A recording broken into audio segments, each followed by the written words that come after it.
Esta aula ela é complementar à aula sobre movimento ondulatório, onde a gente vai levantar alguns pontinhos que faltou e fazer alguns exercícios, tá? Inicialmente, quando se fala em função de onda nesse capítulo, se entende como uma função que descreve uma onda, um pulso, uma onda harmônica ou não, ou um pulso, né? E que descreve essa onda no espaço e no tempo. E, adicionalmente, ela tem que satisfazer a equação de onda, a equação diferencial que representa a propagação de uma onda, tá? Então vamos fazer primeiro um exercício para mostrar como que você consegue provar na força bruta, como você consegue provar que uma certa função é uma solução da equação de onda. Então, como eu falei, inicialmente a função de onda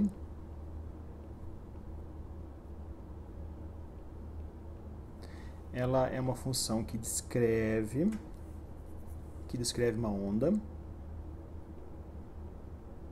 descreve no espaço e no tempo,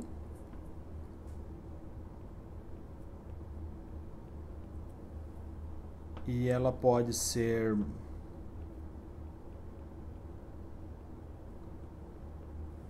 uma onda harmônica,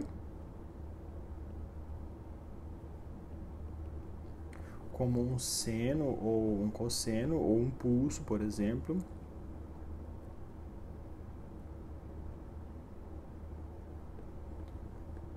Etc. Uma forma assim de representar, então, típica de uma onda é quando essa perturbação que associada a essa onda, psi, ela vai ter uma amplitude e pode ser expressa como um seno, então seria uma onda harmônica, seno de kx menos ômega t mais uma fase inicial aqui, tá? Se essa psi satisfazer a equação diferencial da onda, onde a equação da onda é a derivada segunda da função em relação ao espaço, igual a 1 sobre a velocidade de propagação dessa onda vezes derivada parcial dessa função em relação ao tempo, onde isso aqui é a equação da onda na forma unidimensional.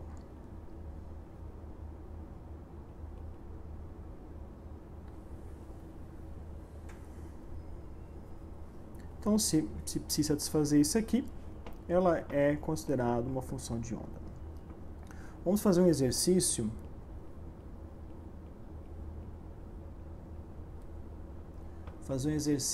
onde podemos pegar esse seno é meio evidente, né? Se derivar seno da cosseno, deriva novamente, cai novamente no seno. Se fizer isso em relação ao espaço e o tempo, você tem dos dois lados uma função seno, e aí obviamente você vai ter uma equação aí associada à velocidade, e você consegue então satisfazer essa equação. Vamos pegar agora uma função talvez não tão evidente, e onde podemos ter um psi de y e de t igual a y menos 4t ao quadrado. A pergunta é, essa função é uma solução? Psi de y de t é uma solução? Se é uma solução, então, certamente ela será uma função de onda e representará uma onda se propagando em alguma direção. Se ela está propagando em alguma direção, a pergunta é qual que é a velocidade de propagação e também a sua direção. Por exemplo, está na direção mais y ou na direção menos y, tá? Inicialmente, vamos pegar esse psi e derivar em relação ao espaço, em relação ao tempo, e ver se satisfaz essa equação. Então, derivada de psi em relação a y vai ser igual a 2 vezes y menos 4t vezes 1. Derivada segunda de psi em relação a y é igual a 2. Fazendo isso agora em relação ao tempo, psi em relação ao tempo é igual a 2 vezes y menos 4t vezes menos 4. Isto é igual a menos 8 y menos 4t. Derivando mais uma vez em relação ao tempo, eu tenho aqui menos 8 vezes menos 4, que é igual a 32.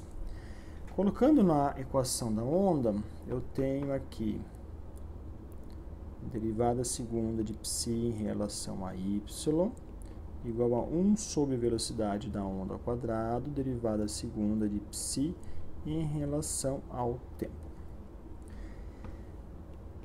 Isto é 2 igual a 1 sobre v quadrado vezes 32. Então, v quadrado é igual a 16 e aqui v pode ser mais ou menos 4. Qual que é a direção? Na hora que soubermos qual que é a direção, a gente pode falar se é mais 4 ou menos 4. Aqui de imediato já sabemos que satisfaz, ou seja, essa psi satisfaz a equação da onda, e podemos falar que ela representa uma perturbação se propagando no espaço. Para sabermos a letra B, não, para sabermos a letra C, a direção, vamos pegar essa psi e escrever ela novamente, y menos 4t ao quadrado. Vamos considerar que esse termo aqui dentro, ele tem que se manter constante ao longo do espaço e do tempo. Se considerarmos isso, então, como o t ele evolui para um valor positivo, o termo menos 4t cresce negativamente, né, por causa do menos. Se ele cresce negativamente, necessariamente o y tem que crescer também, tem que se propagar na direção y e na direção positiva, porque assim como o termo menos 4t ele cresce negativamente, ele tem que crescer positivamente. Vamos escrever aqui, crescer positivamente. Se ele cresce positivamente, então a sua velocidade, que é um ΔY para um ΔT, ele vai crescer na direção positiva. Logo, o seu V correto é mais 4 na direção J, né? Como a onda está se propagando na direção Y, positivo, tá? Então, assim a gente consegue mostrar que essa psi satisfaz a equação da onda e, como consequência, também determinamos a velocidade e a sua direção. Um outro ponto que eu queria destacar aqui é umas continhas que se pode fazer com argumento para tirar algumas características da onda, ou seja, sua frequência angular, sua frequência espacial, sua velocidade. E para fazer isso, vamos considerar uma função de onda, como nós já consideramos anteriormente, mas de uma forma mais genérica, onde um psi pode ser uma onda unidimensional, um psi de x de t, com uma amplitude psi0, um seno de kx menos ômega t mais uma fase inicial. O argumento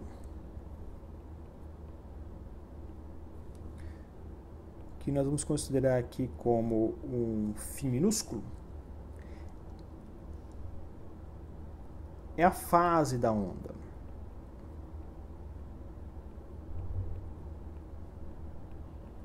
Tá? Lembrando que este φ aqui é também chamado como diferença de fase ou fase inicial. Tá? Então, este φ podemos escrever como Kx, esse argumento, podemos chamar como Kx menos ômega t mais uma fase inicial. Inicialmente, podemos definir que a derivada de φ em relação ao tempo para um x constante, isso vamos considerar apenas o valor módulo, ele corresponde a ômega, a sua frequência angular.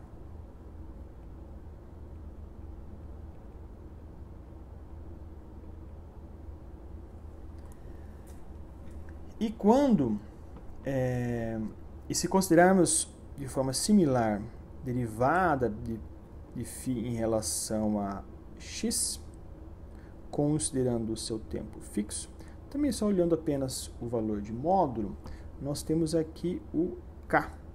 E o k é comumente chamado de número de onda.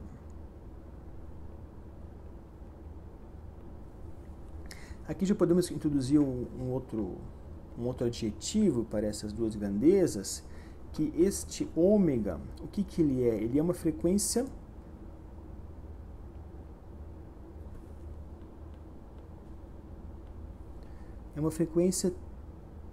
temporal angular. E esse número de onda, ele é uma frequência espacial. E vamos colocar aqui no final também que é angular. Angular representa que vai ter um 2π já aparecendo aí. Vamos colocar aqui ômega igual, não, popularmente conhecido como 2πf, mas eu vou escrever como 2πt. E o k eu vou escrever como 2π sobre lambda. Só para fazer uma comparação visual aqui, o que representam esse ômega e esse k no espaço temporal e no espaço, na dimensão temporal e na dimensão espacial. Aí, feito isso, a gente pode agora fazer uma outra continha. Se nós considerarmos que a velocidade dessa onda, se considerarmos que essa velocidade da onda ela pode ser considerada como uma derivada parcial do espaço em relação ao tempo, quando este argumento φ fica constante, eu posso escrever que esse ΔX em relação a t é a mesma coisa que ΔX em relação a φ e ΔΦ em relação a t. Separando isso, podemos escrever como ΔΦ em relação a t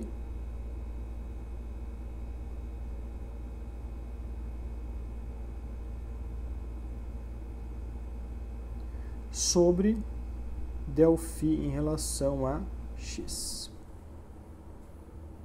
Ok? Se invertermos aqui, a gente consegue chegar novamente à condição inicial. E o que é o ΔΦ em relação a t aqui? É o nosso ômega. O que é o ΔΦ em relação a x? É o nosso k. O problema é que quando este argumento, o problema não, um pequeno detalhe, é que quando essa perturbação está se propagando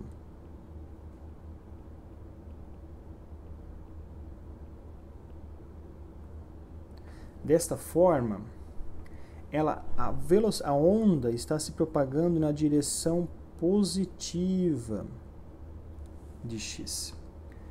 Então, quando este v aqui for positivo, para essa condição aqui, o v é positivo. E a derivada de φ em relação ao tempo é menos ômega, na verdade.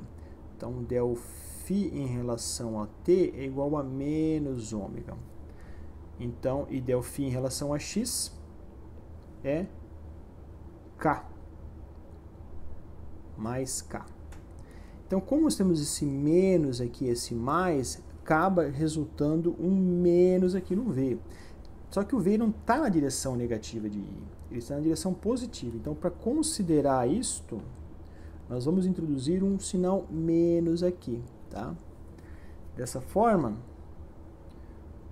quando você aplica, você vai ter um valor menos ômega sobre mais k. Então, você vai ter aqui a sua velocidade igual a ômega sobre k. Tá? É uma relação que podemos tirar aí da derivada em relação ao espaço, em relação ao tempo do argumento. Só fazendo um pouquinho de álgebra, o que é ômega, né? 2πf, e o que é k? 2π sobre lambda. Então, temos aqui a velocidade igual a relação mais conhecida como lambda f, igual ao comprimento de onda vezes a frequência. Para exercitar um pouco isso, vamos fazer um exercício. E o exercício que eu quero considerar é o exercício 2.9,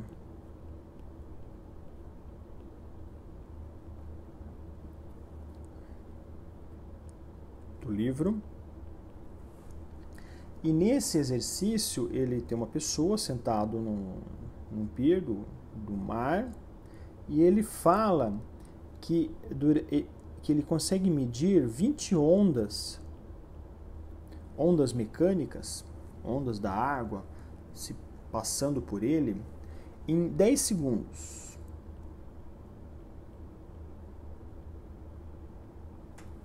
E além disso, onde ele está sentado, numa plataforma de madeira aqui, você tem um certo pilar, e aqui outro. E ele fala que quando esse pier como esse pier tem aproximadamente 5 metros, enquanto uma crista estiver num dos pilares, há uma outra crista no meio e uma terceira aqui. É isso que ele observa. Se ele tem essas duas informações, a primeira coisa que ele pode concluir que o valor de crista a crista aqui, né? Se tudo isso aqui tem 10, daqui para cá é 5 metros. Então você consegue concluir que o seu comprimento de onda é igual a 5. Desculpa, em relação ao livro, ele fala que o tamanho do pier é 5 metros, não a crista. Então aqui o correto é 2,5. Tá? Que eu tinha feito errado inicialmente aqui, que achava que o tamanho do pier era 10 metros. Então, considerando o tamanho do pier 5 metros, então você tem um lambda de 2,5. Então essa aqui é a primeira informação. A partir da informação anterior, eu consigo também falar que se eu passo 20 ondas por 10 segundos, então tem 2 ondas por segundo passando. Se são 2 ondas por segundo, eu posso falar que a sua frequência é 2 vezes por segundo, então é 2 Hz. Só que o que ele quer saber também adicional aqui é o seu período, o seu período temporal. Então agora, esse exercício aqui não é simplesmente determinar os valores. O exercício aqui eu quero que vocês façam uma analogia entre a frequência espacial e a frequência temporal, né? E entre o comprimento de onda e que eu vou chamar também não de comprimento de onda, eu vou chamar de período espacial. E aí eu quero que vocês façam uma comparação do que significa esse período espacial, que é uma grandeza talvez um pouco nova para vocês, o que ele significa em relação ao período temporal. Então esse T, em vez de chamar somente de período, vamos chamar de período temporal. Tá? E esse F de frequência, mas não simplesmente frequência, para deixar um pouquinho mais claro, vamos chamar de frequência temporal. Tá? E o que seria o ômega? Seria a mesma coisa, frequência temporal, o quê? Angular.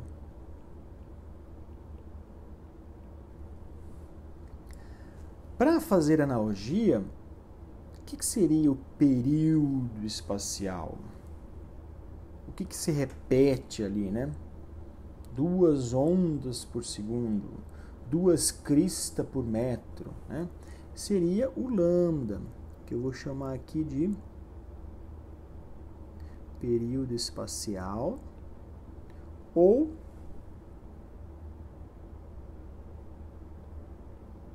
comprimento de onda. Tá? Depois, o que nós temos aqui? A frequência espacial, não é? Fazendo análogo com a frequência temporal, que é o K.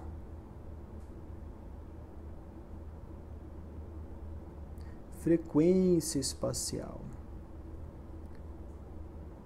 E o que é a frequência espacial também? Número de onda. Tá? Aí vale também deixar claro que, além desse K, que ele pode ser definido como, no caso, o ômega aqui, né? Assim como o ômega pode ser definido como 2π sobre t e a frequência como 1 sobre t, nós temos algo similar aqui também, onde a frequência espacial angular ela pode ser definida como 2π sobre lambda. Então, esse aqui é angular, frequência espacial angular, e este K, um outro K diferente, posso fazer um desenho aqui um pouquinho diferente, ele pode ser dividido como 1 sobre lambda. Ele simplesmente é frequência espacial. Então, essa anterior aqui chamamos de frequência espacial angular. Vamos apagar aqui para ficar um pouquinho mais didático. Frequência espacial angular. E o lambda eu vou chamar também de comprimento de onda.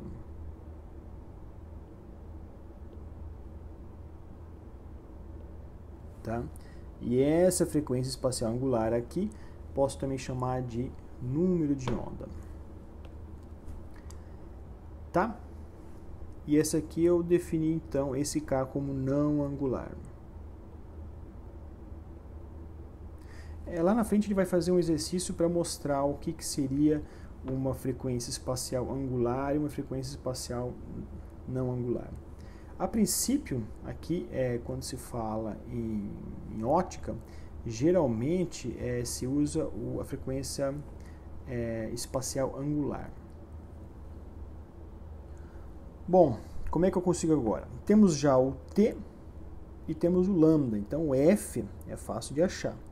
1 sobre 2 igual a 0, desculpa, não é o que nós temos aqui é a frequência 2 Hz. Então, nós temos que o período é 1 sobre 2 igual a 0,5 segundos. O ômega, 2π sobre t, que é igual a 4π. 4π o que? Radianos por segundo. O seu K é igual a 2π sobre lambda. Lambda nós também já temos, né? Que é 2,5.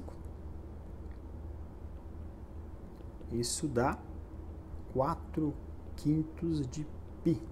O que? Qual que é a unidade disso aqui? Radianos por metro. Se nós fôssemos calcular aqui o K não angular, vamos escrever ele assim, ele simplesmente é 1 sobre 2,5, igual a 2/5. 2/5 o que? Não é radianos, é simplesmente 1 por metro, ou 2/5 metros na menos 1. Tá? Por fim, dá para calcular a velocidade também. Velocidade igual a lambda_f, igual a 2,5 vezes 2, que isso é igual a 5 metros por segundo. Então, este exercício aqui, ele conseguiu expor, além dessas continhas aqui, essa analogia que quis fazer entre período, frequência espacial e temporal. Tá? Esse é o ponto mais importante que vocês precisam guardar. Outro exercício importante também é quando você olha para o sistema físico, e o sistema físico você não sabe se aquilo lá, bom, você sabe que é uma onda propagando no espaço, mas você não tem ela descrita corretamente. Você não sabe qual que é a amplitude, você não sabe qual que é a velocidade, você precisa tirar esses parâmetros e montar a sua função de onda, tá? E um exercício interessante para fazer isso é o 2.28, onde ele pede para escrever a sua função de onda. Então ele é para escrever a sua psi de x dt. E ele fala que sua amplitude tem um valor de 10 elevado a 3 volts por metro. Bom, se amplitude, se o que a grandeza física está medindo já é isso, então esse psi aqui, na verdade, ele é um campo elétrico, tá?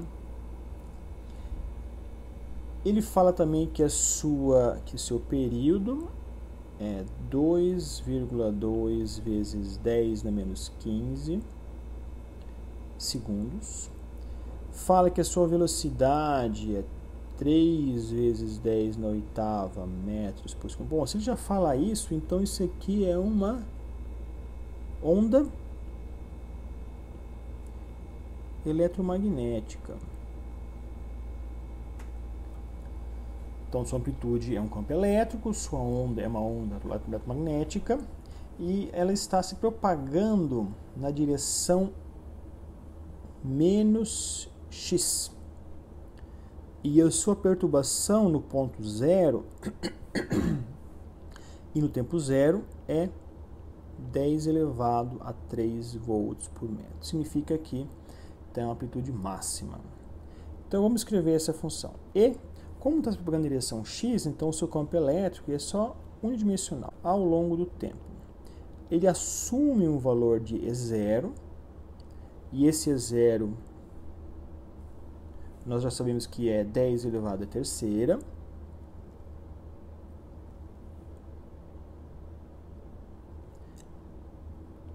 Podemos escrever como um seno. Agora, kx menos ômega t mais φ vai ser a condição mais geral. O que nós conseguimos tirar daqui? Nós sabemos que nós temos a velocidade e período. A gente pode escrever então isso aqui em termos de velocidade e período. O que seria o K?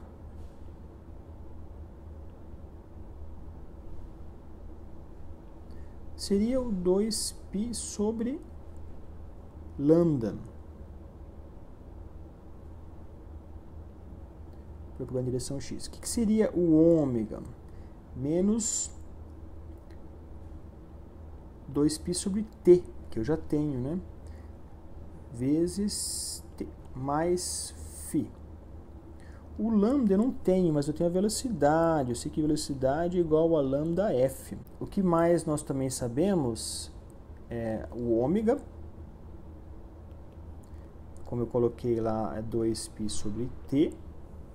Então a gente consegue fazer isso. 2π sobre t fica 2π sobre 2,2 vezes 10 na menos 15 segundos, com unidade radianos por segundos.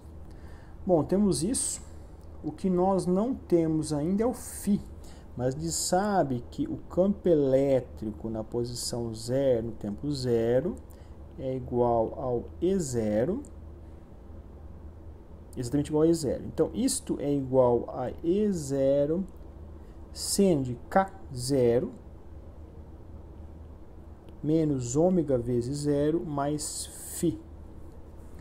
Então, este φ ele vai se definir de quanto?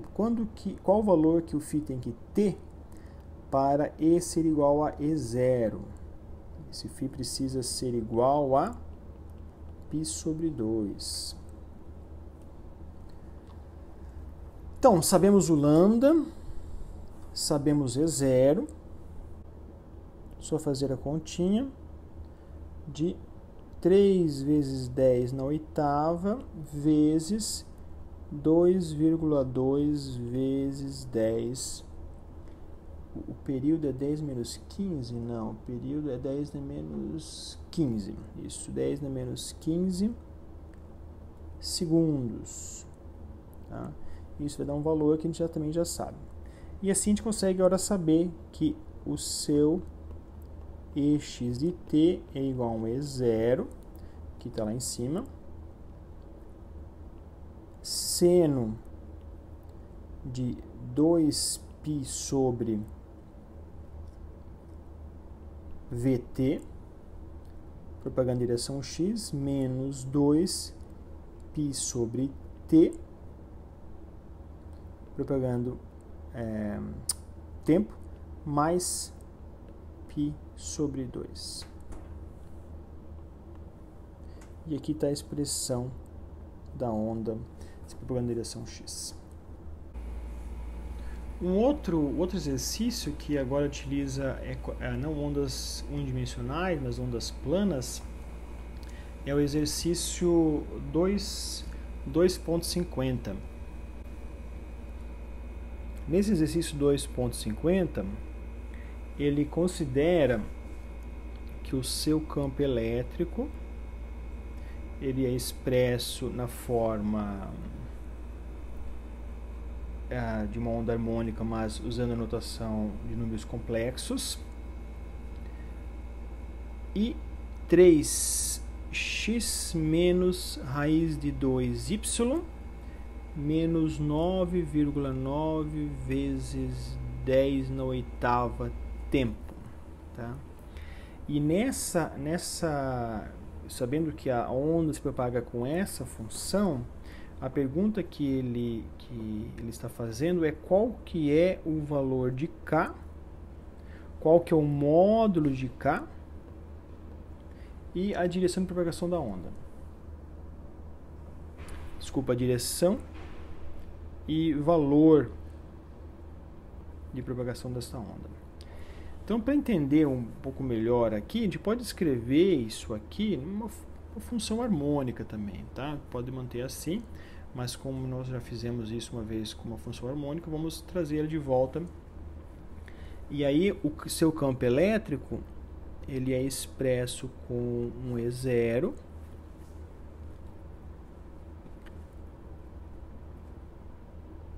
seno de 3x menos raiz de 2y menos 9,9 vezes 10 na oitava t. Porque aqui nós já sabemos já que a nossa fase inicial é 0. Tá? O que nós temos dessa expressão aqui, facilmente, é que o nosso ômega ele vale 9,9 vezes 10 na oitava radianos por segundo. E o nosso termo 3x menos raiz de 2y, ele corresponde ao termo KR. E esse KR é uma constante ali, né? Não é uma constante, desculpa. ele é um escalar, que eu quis dizer, e o nosso K, de uma forma geral, ele pode ser escrito como Kx na direção Y, na I, um KY na direção J, mais um KZ na direção K, e o meu R como X na direção I, Y na direção J e Z na direção K. Como eu tenho somente a variável X e Y, então esse aqui podemos eliminar, um deles é zero, provavelmente, e aqui eu tenho então Kx vezes X mais Ky vezes Y, isto é igual a 3x menos raiz de 2y. Daqui temos que o nosso Kx é igual a 3 e o meu Ky é igual a menos raiz de 2. E o Kz, 0, como já havia falado. Bom, agora já determinamos o quê? Determinamos o nosso K. Se expressarmos ele agora de forma numérica, nós temos 3i menos raiz de 2j. E o nosso K, o módulo dele é igual ao Kx ao quadrado mais Ky ao quadrado mais Kz ao quadrado.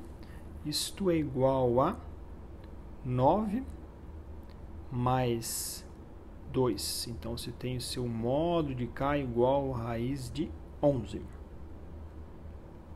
Também sabemos agora o valor de K em módulo.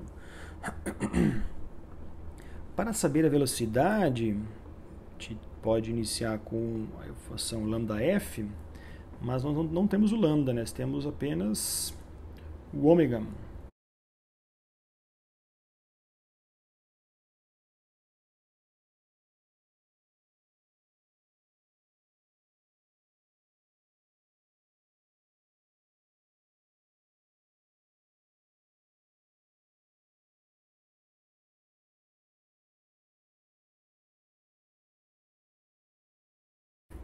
Então, a sua velocidade é igual a ômega sobre K.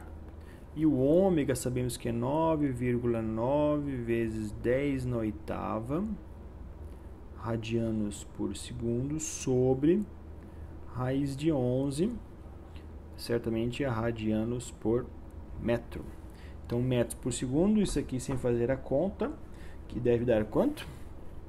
Aproximadamente 3 vezes 10 na oitava. Pois tudo indica aqui que isso aqui é uma onda eletromagnética se propagando no espaço. Ainda, queria destacar que a equação da onda ela tem uma característica interessante, que você pega qualquer função que é uma solução da equação, você deriva em relação ao espaço duas vezes, e ela é igual à sua derivada em relação ao tempo duas vezes também, a menos de uma constante, 1 sobre velocidade da propagação, tá? E se fizermos a derivada um passo intermediário, a derivada dessa função em relação ao espaço é igual a 1 sobre menos a velocidade vezes a derivada em relação ao tempo. Para melhor visualizar, nós temos que a derivada de psi em relação a x é igual a menos 1 sobre v, derivada de psi em relação ao tempo.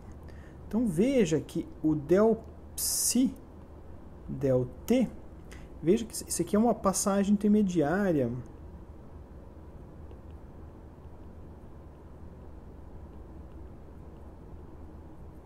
para a dedução da equação da onda, que já foi feita em aula passada. Então aqui estou só mostrando esta parte. Esse del psi del t, voltando agora, ela é o que? Igual a menos v vezes del psi del x. Eu quero chegar nessa equação aqui para vocês visualizarem nessa figura, que é do Hecht, do livro Hecht, Optics, do autor Hecht, em que veja que esse psi aqui, que você está em função do espaço, é aquilo que você observa quando você tem uma onda se propagando. Vamos pensar que esse perfil aqui é uma corda. Então você movimentou com o seu braço, essa corda produziu esse perfil num instante de tempo t. Quando esse perfil de instante t, né, tiver esse valor, como que você constrói o gráfico de psi em relação a t? Veja que aqui está vt, mas é simplesmente para você considerar aí uma em ordem de grandeza ali, né, um valor comparável ao gráfico de cima. Claro que velocidade é igual a espaço sobre tempo aqui. Mas que a primeira parte da onda que eu quero destacar, que é essa aqui. Então essa é a primeira parte. Então se a cordinha está parada, o que ela sente inicialmente é descendo ela. Está descendo aqui. Então o seu x desce para baixo. Tá? Então a sua perturbação está descendo. Desculpa, para aquele x a perturbação está descendo. Então esse é o primeiro tempo. Então seria um t0 aqui. E onde é que está esse t0? Está aqui, ó, a perturbação. Com o passar do tempo atinge o valor mínimo, que seria, eu vou chamar de t1 aqui, que é justamente esse ponto aqui, t1. Depois a onda volta num t3 aqui, volta nessa posição e sobe novamente no ponto 4, desce nesse ponto 5 aqui e finalmente assume um valor intermediário no ponto 6 e no ponto 7, no tempo igual a 7, ele volta ao seu valor original. E o ponto 7 está onde aqui? Está aqui em cima. Então este ponto aqui, ele é este ponto aqui no espaço. Então significa que se você estiver, por exemplo, aqui, vou desenhar um bonequinho, e essa onda está vindo na sua direção, o que você enxerga primeiro é o tempo menor, ou seja, o tempo inicial. É justamente a parte final aqui dessa onda no tempo, que é a parte inicial no espaço. Bom, aí vocês já perceberam que a parte final, a parte inicial do tempo é igual à parte inicial no espaço, e a parte final a parte final do espaço é igual à parte inicial no tempo, tá? Então agora vamos apagar todos esses rabiscos aqui, e aí vocês conseguem observar que o perfil de psi em x é igual ao perfil no tempo a menos de uma constante v, que nós já sabemos que está escrito aqui, e o valor de menos. Então, na verdade, é o valor negativo de v que faz este perfil aqui ser igual a este perfil aqui. Ok? Todo mundo conseguiu visualizar isso? E essa igualdade no perfil, ela é descrita, que é essa primeira passagem aqui.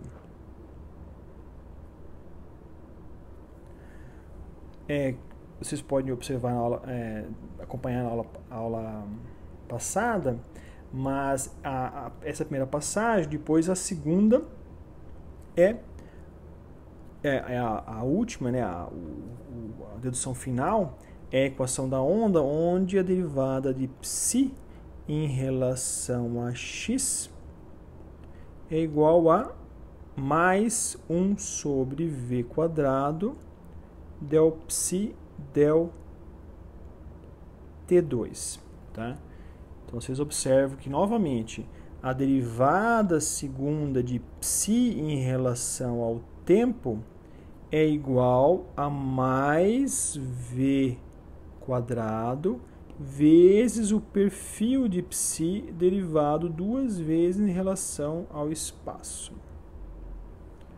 Não vai ser possível fazer isso aqui, mas se vocês pegarem essa ψ de x e de t e derivar ela em x e t, você vai conseguir ver essa correspondência melhor.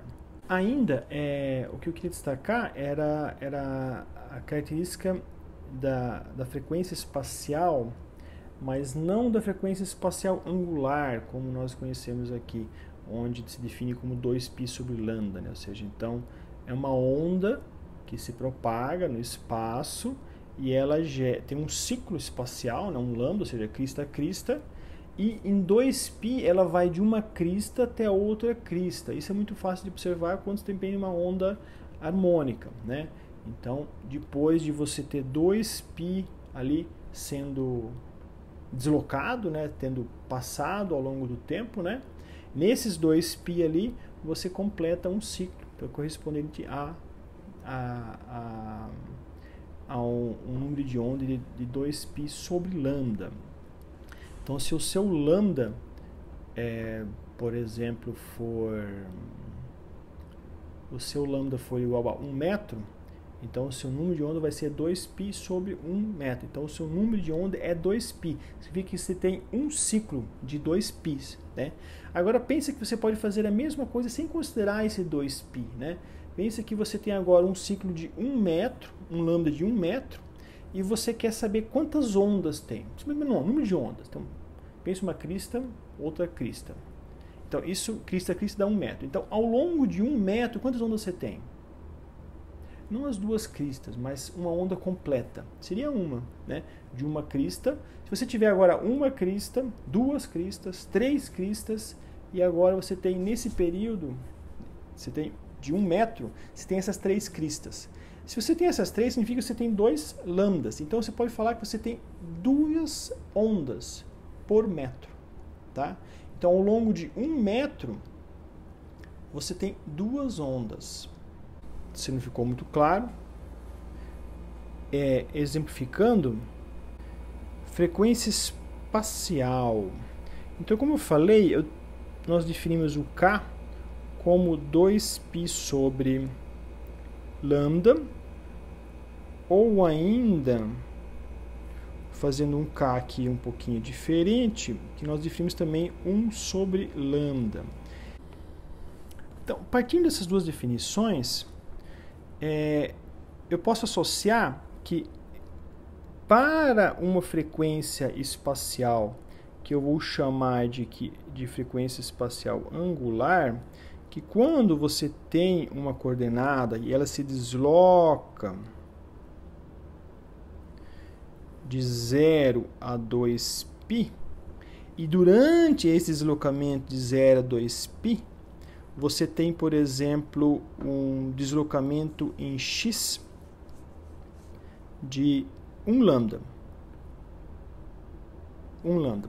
Então, se, por exemplo, o seu lambda for de 1 metro, então, se você deslocou 1 metro, você tem quantas ondas ali naquele espaço? Uma, né? Você não tem uma, mas você não escreve uma, você escreve 2π, que seria um ciclo completo, 2π radianos. Se o seu lambda, por acaso, for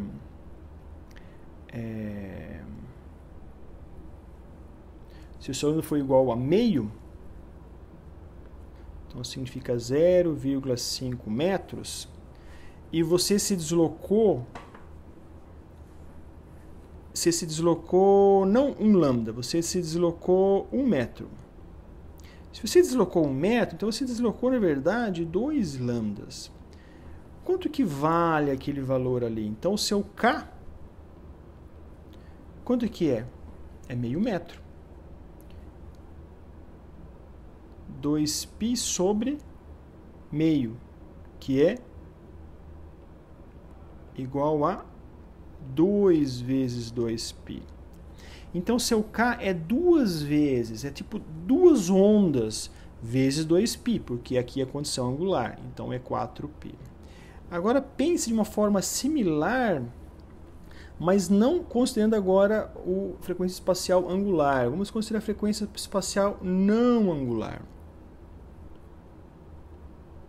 Vamos fazer um exemplo um pouco mais prático, utilizando o conceito de frequência espacial não angular, onde esse K ele é definido como 1 sobre lambda. E o que é o lambda? Então, vamos definir aqui como frequência espacial apenas, não angular. Se um exemplo que está na nossa frente aqui são essas linhas aqui que você tem, né? Tem uma linha aqui, uma aqui, tá bom? Então essas linhas, elas têm uma certa periodicidade, né? Você tem um lambda aqui, né? Outro lambda e aí vai. Tudo isso aqui são lambdas. Quantas repetições você tem aqui? Qual que é o valor desse lambda? Então você pode medir aqui, depende de onde você projetar, mas assim no meu projetor, aproximadamente aqui, esse lambda corresponde a 1 centímetro. Então você tem um lambda aqui de 1 centímetro. Tá? Agora, se a sua frequência espacial espacial é uma medida de quantas unidades você tem por comprimento de onda, é só você contar. Vamos considerar um caso aqui. Eu tenho uma região que eu sei que daqui até aqui eu tenho um certo tamanho, e esse tamanho aqui na minha projeção corresponde a mais ou menos a 7 centímetros. Tá? E eu pergunto assim, quantas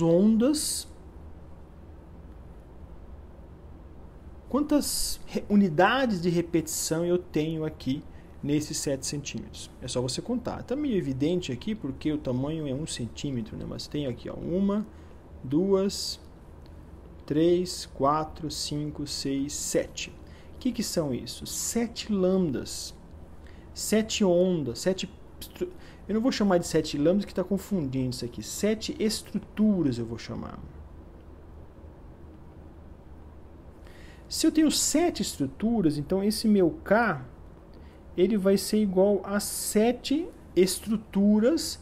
Qual que é a unidade de frequência espacial? 1 por metro. Olhando para isso, eu tenho 7 estruturas por 7 centímetros, que é onde eu medi. Isso dá a mesma coisa que 1 sobre centímetros. O meu K, então, é 1 centímetros a menos 1. Olha o que isso representa.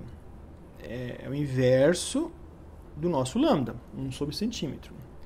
Então, uma forma talvez de visualizar isso melhor é você ver que o seu K ele está medindo o número de estruturas que se repetem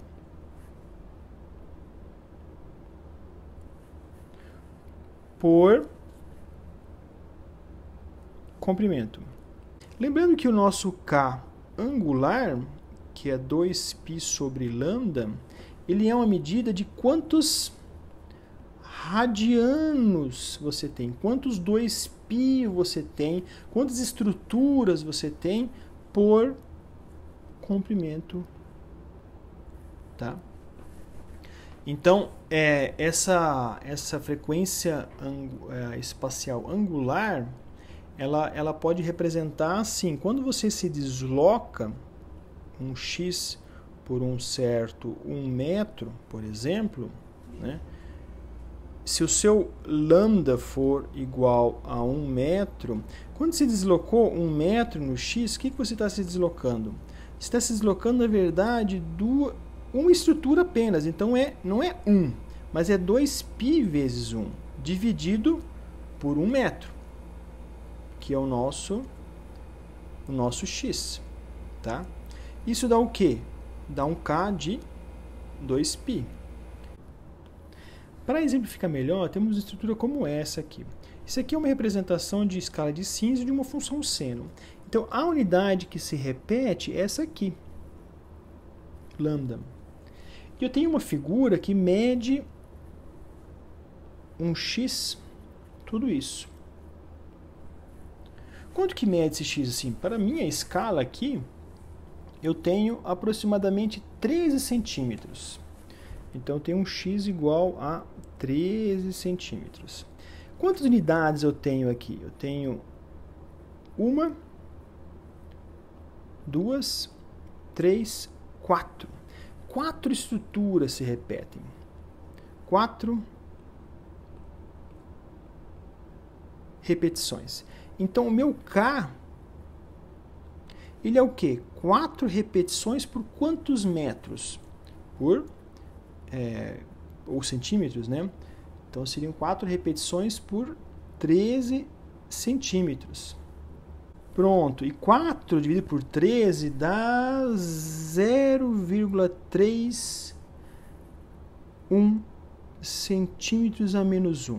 Então, o seu K, ele é 0,3 centímetros a menos 1 aproximadamente. Mas lá na frente, a gente não falou que tem um lambda aqui, ó. Esse é o lambda.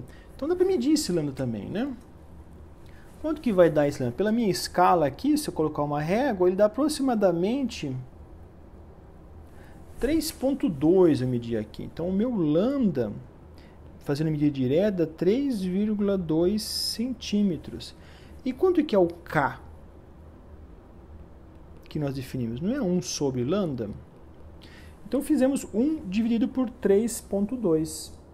1K de 0,31 centímetros a menos 1. O mesmo valor que a gente achou aqui. Então você observa que você pode achar o K diretamente a partir do lambda ou usar o K medindo quantidade de estruturas que se repetem ao longo daquela distância. E aqui dá para destacar que não faz sentido você definir um K de 2π sobre lambda. Isso aqui não faz sentido. Porque não tem uma repetição angular como tem num seno, por exemplo. E eu acho que é isso que fecha aí o assunto desse capítulo sobre movimento ondulatório.